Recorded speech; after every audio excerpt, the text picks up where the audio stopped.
WHO has been assessing this outbreak. You are not immune.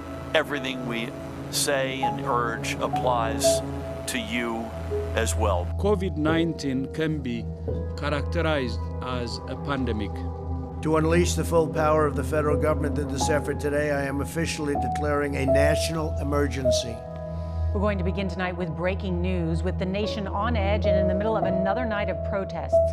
Tonight, the president says he is calling up, quote, thousands and thousands of heavily armed soldiers in Washington. So certainly a very fluid situation here right now. We're keeping safe here with our security team, but as you can see behind me, a huge show of force right now. Police have not moved since they did that initial move with the potential flashbangs there. Now they're chanting, as you can hear right behind me. Let's listen in real quick to see what they're chanting. I can't breathe.